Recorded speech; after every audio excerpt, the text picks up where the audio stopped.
Hi guys, it's Deanna, and today I'm going to do winter sowing. And I tell you what, winter sowing is the way to go if you want to start seeds with minimal effort, minimal cost, and you're somewhere where it gets cold in the winter. And so I'm really excited to show you guys how I do mine, because I do it a little different than everyone else does. Everyone else pretty much uses like milk jugs. And I found that for me, the milk jugs didn't work that good because the top didn't seem like it was enough space for water to really get in there. And so like just the little seedlings right under the hole would be wet and everything else would dry out and die. So I have a different method and I want to share that with you. It's not that exciting, but it's different than what most people do. So I'm real happy to be with you guys today. So let's get started. Okay. So the first thing that we're gonna do is we're gonna take these spinach containers. And these spinach containers are from Sam's Club, or I would assume probably like a Costco would have them too. The reason why I use Sam's Club is because they're big enough to hold enough dirt for room for the roots and enough room for the plant to grow. And because what you don't want is them, hitting the top of your container before it's time to plant them out. So the first thing you have to do is you have to put holes in the top for drainage from the rain or snow, and you have to put holes in the bottom so that when you do get that moisture, it goes out and doesn't get stuck in there and make things get really super soggy and rot out your roots. So the first thing I'm gonna do is I think gonna do it while it's on the container. I'm gonna put it right here. I'm gonna take it and I use a knife, just be very careful. And I try to do just a little hole like that. And I'm gonna do about probably 8 of those. Always obviously have the knife pointing away from you. And there may be an easier way to do this, but honestly, this is the easiest way that I've found to do it without hurting yourself. All right, we're gonna do one more right here. Okay, so that's how the moisture is gonna get in from the top. We're gonna turn it over, and we're gonna do the same thing. This is a little harder because this will give. So I just kind of hold on to the plastic on the corner so it doesn't sink in.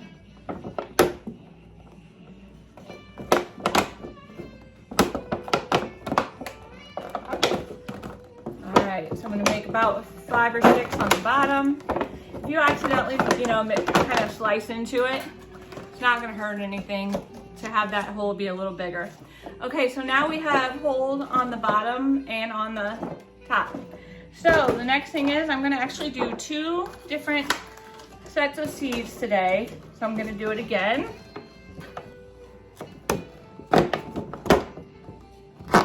I've seen people say that the way they do it is they heat something up and then melt it open. I tried that, but it did not work for me.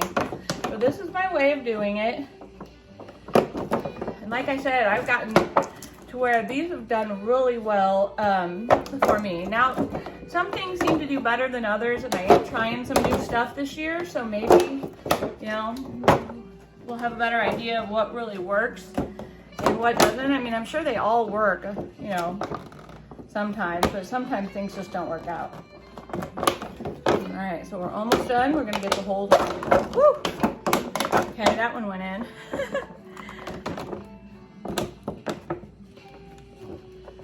And if you're gonna do this with your kids, don't let them do this part, obviously. Okay. All right, so that's enough holes. And actually what we did with this was kind of funny. We actually put, my husband did this. He put these outside and the spinach had already frozen. And so I went outside and got them and took the spinach out, put them in a gallon bag and put them in the freezer so that this would be ready. So even if you haven't eaten it yet, you don't have to wait. You put your spinach in a bag, put it in the freezer, and then you're good to go. And he uses that spinach for smoothies. All right, so now we have our 2 containers. I will tell you one trick is that I started saving these from year to year, And oh my gosh, that made things so much easier. This year I had 5 and I just whipped them out. So once they're already poked like that, so easy to get started. All right, so now what we're gonna do is we're gonna prepare the soil. And basically, the lady who actually started winter sowing, people were saying, well, you have to use like a soilless seed starting mix. And she's like, no, you don't. So basically I'm just using regular potting soil. I'm gonna go ahead and pre-moisten it, so let's do that.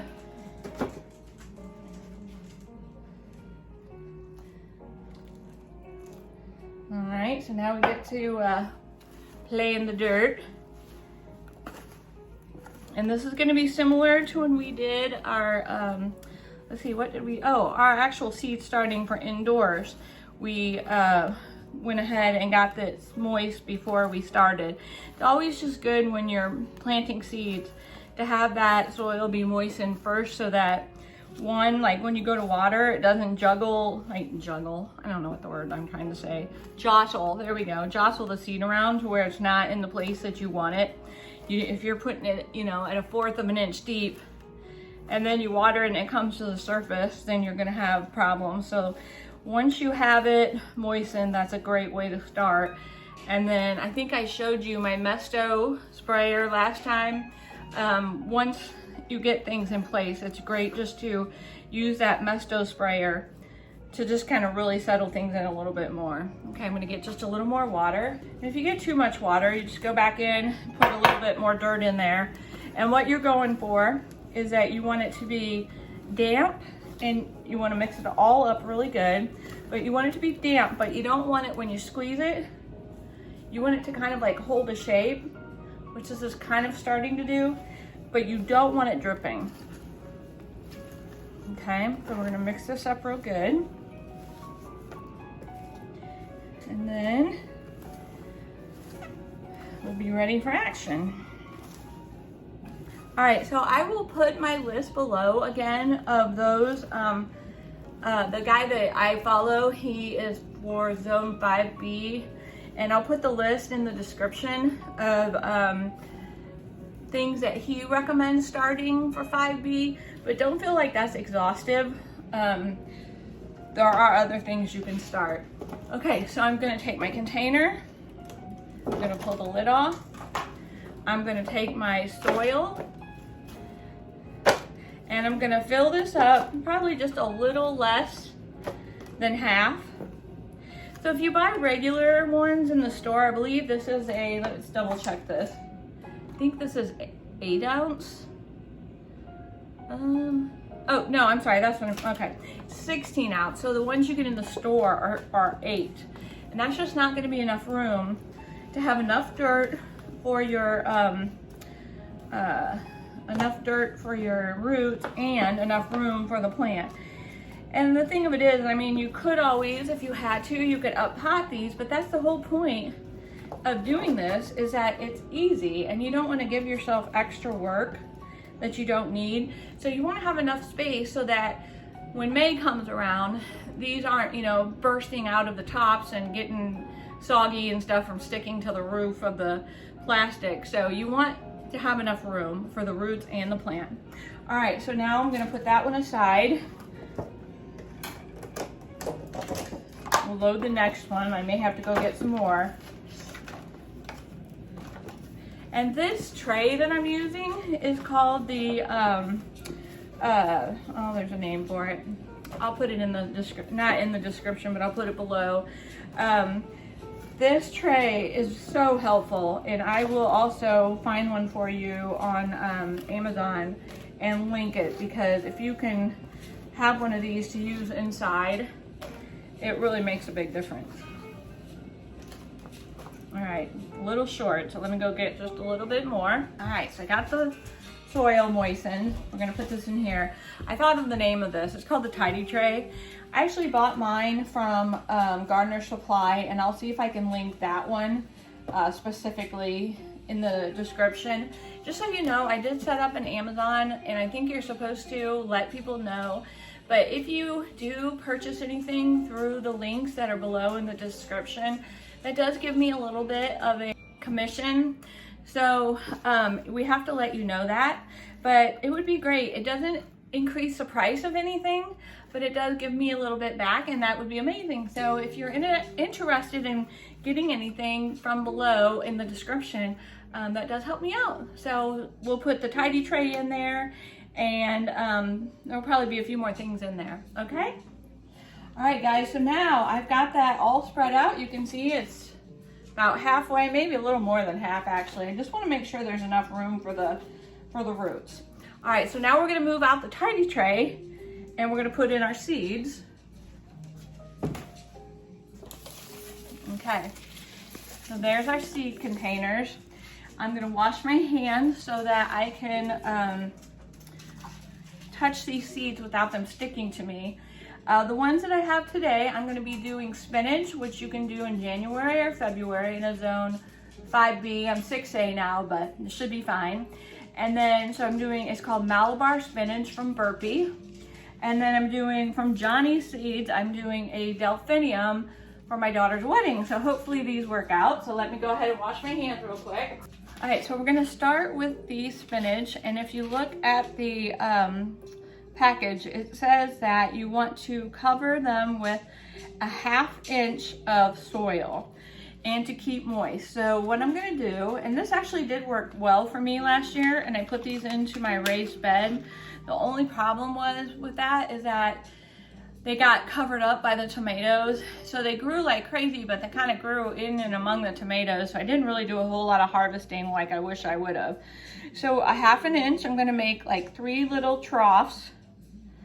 I'm gonna take these, and remember, the larger they are, the deeper they're probably gonna go. So we're gonna drop that in there and run them just right along the little trough that I made.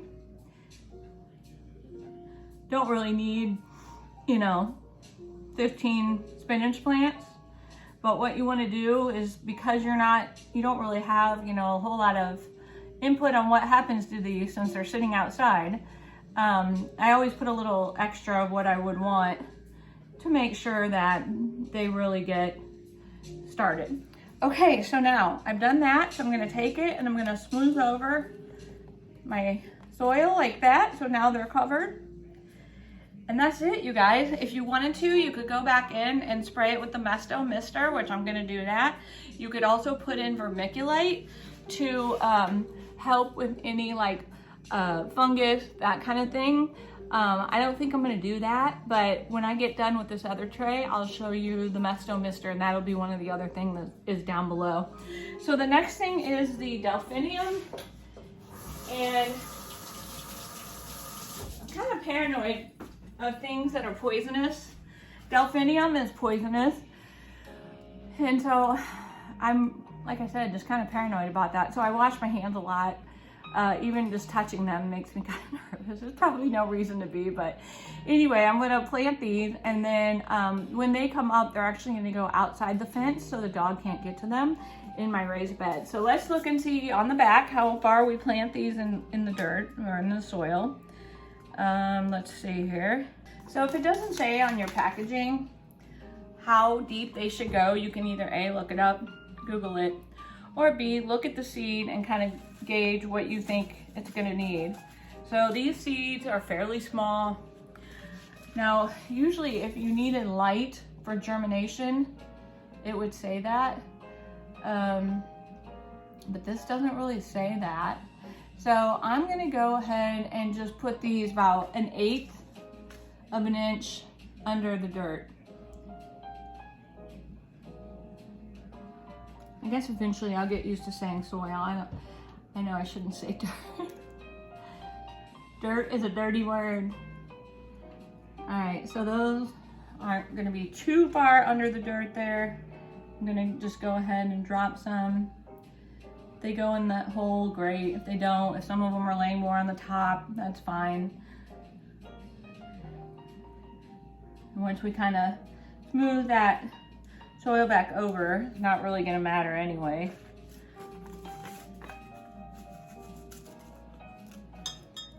If these work, maybe I'll be able to grow delphiniums next year on my own, from my own seed. All right, so that actually took all the seed. I'm just gonna kind of rake it back over a little bit. I'm gonna wash my hands.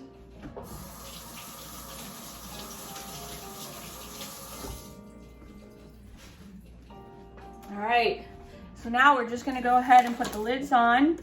Oh, one more thing, guys, sorry. I went ahead and made these markers ahead of time. So I've got my spinaches on this side. I've got my delphiniums on this side.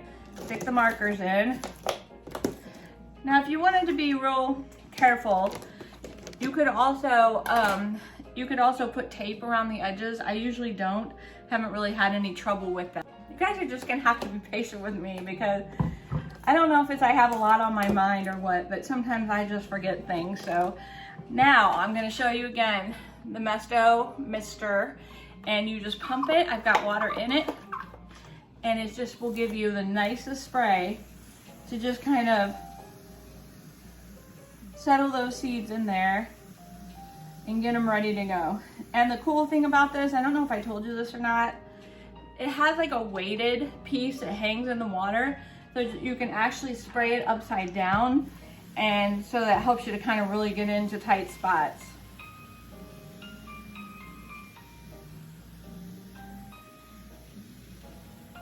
And again, I'll go ahead and link this in the bottom description. I've had this for a while and I absolutely love it. I use it all the time when I'm seed starting. All right, so we're putting the lids on. I'm gonna go put these outside and then I'll show you where they're at. Okay, so this is where they go.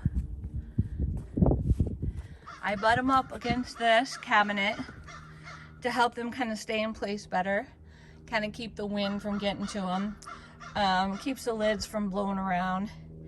And so far I've got larkspur, spinach, delphiniums. Let's see what else I can see here. That one is another delphinium.